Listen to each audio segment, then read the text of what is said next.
Welcome to Quill Sword Blogcast. Israel attacked. Welcome to the old normal. Millennials and Zoomers were blessed to grow up in one of the most placid periods in world history. Oh, they did the same stupid stuff we boomers did. They thought they understood the world and ignored anyone that said different. We ended up messing up quite a bit of the good stuff our parents had left to us.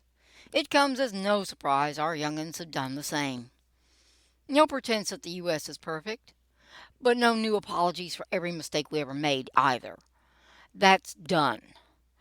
Never forget so we don't repeat. But don't wallow in guilt either. When you wallow in guilt, you make the world a worse place. When the U.S. does that, it becomes paralyzed and appears weak. We can safely have our share of analysis paralysis, but we can never, ever appear weak. The world depends on us way too much for that. Oh, the youngsters have become enamored with capitalistic socialism, whatever that turns out to be, and pacifism, among a number of other extremes from the left. War is bad. They got that right, and should be avoided at all costs. That last bit has repercussions the planet can't live with. But you know how it is. Just like our parents before us tried to explain that free love wasn't what we thought it was, they think communism sounds like utopia. Somehow they think they can do what we couldn't and get to that communist perfection without all that authoritarian oppression. We spent months in STD clinics. They created cancel culture. Sigh. Oh, we old folks aren't smarter, obviously, but we've got a lot more experience under our belts. We can see the danger zones a lot faster than they do. Wish we'd been able to do that before our parents started saying, told you so. A little late now, but we can still try and warn the young before they end up in a world where every nation state has nukes. Eisenhower did warn about the military industrial complex. What the peaceniks forget is that Eisenhower was also a general. Frankly, the man is underrated for all he accomplished in World War II. Getting allies to not only successfully fight side by side, but keeping them from killing each other in the process, both accidentally and deliberately, makes herding kittens look easy. But Eisenhower did exactly that. So when he issues a warning, maybe we should pay heed. Maybe we should not run off to La La Land and assume that Eisenhower meant that everything military related must be curtailed or destroyed. I don't know. Maybe, just maybe, we should look at each case as well as the overall picture and choose the wisest course we can. Sometimes that will mean reining in the military. Seriously, Pentagon, 246 years and you still can't figure out your depreciation? And sometimes it means building expensive stuff. Gee, you think maybe having enough shipyards to service all of our ships might be a plan? No one said grown up was easy. But peace in our time. Yep, and it was great while it lasted. But it's over now. Peace among nation states requires a lot more than just deciding not to go to war. We, the U.S., funded a lot of that infrastructure and then forgot why we were doing it. We forgot that the world can be dangerous and that we have enemies. We forgot just how bloody the 20th century was and how horrible political oppression can be. We forgot because we wanted to, and we turned blind eyes to the horrors in China and the grumblings in Russia. No, it's not all the kids' fault. We thought it was over with the fall of the Soviet Union.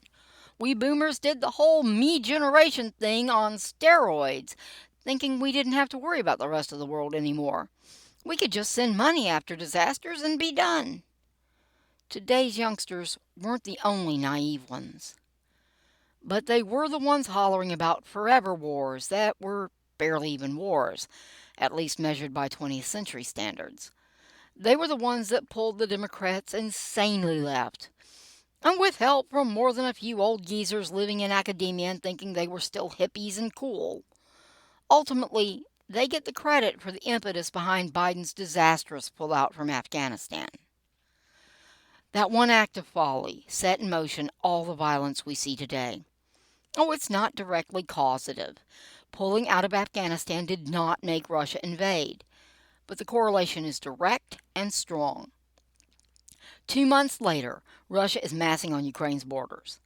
As Russia loses territory, men, and equipment, it becomes more defensively belligerent in hopes of making the West stop supporting Ukraine. When threats of nuclear war don't work, Russia's loose allies suddenly start coups in North Africa.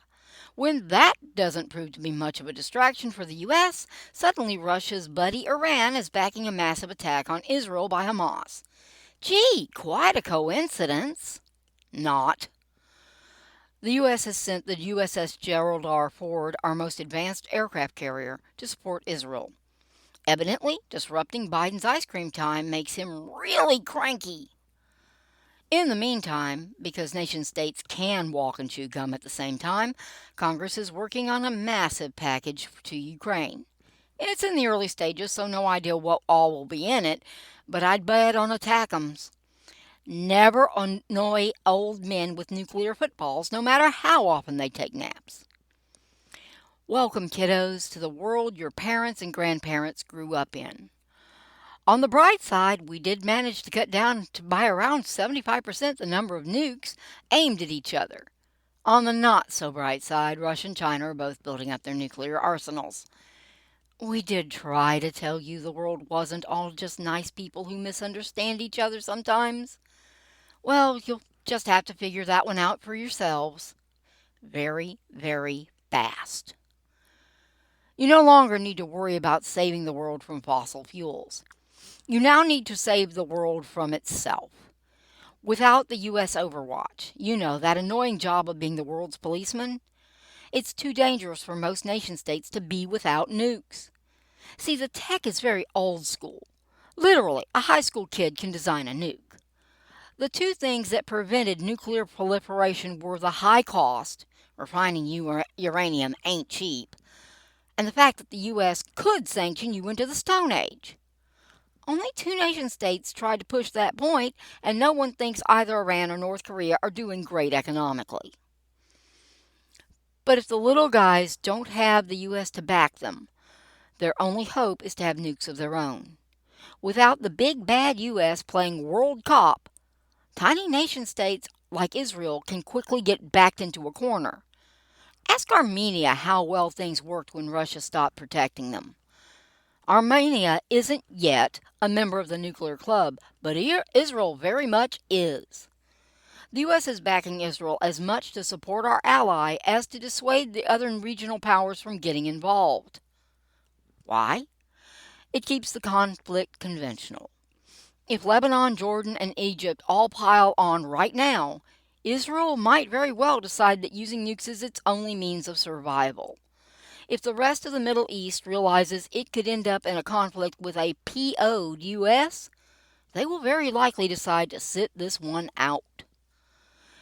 You don't want to swing the big stick if you can help it, but when you're the world's only true superpower, you blasted well better carry that big stick. Remember when we all supported Ukraine because Russia had invaded?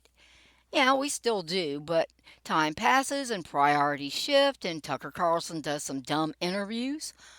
Orban, really? You do know Hungary is dependent on Russia, right? And suddenly we want peace negotiations and are all scared that the Russians will use nukes. This is nothing new. Every conflict goes through this hand-wringing stage. Yes, even World War II. We just did it pre-World Pearl Harbor. Well, mostly. Right now, we're all for Israel. And we're going to find out that fighting evil is a nasty business, and we're not going to be so happy about supporting Israel. The real question isn't about support for Ukraine or Israel.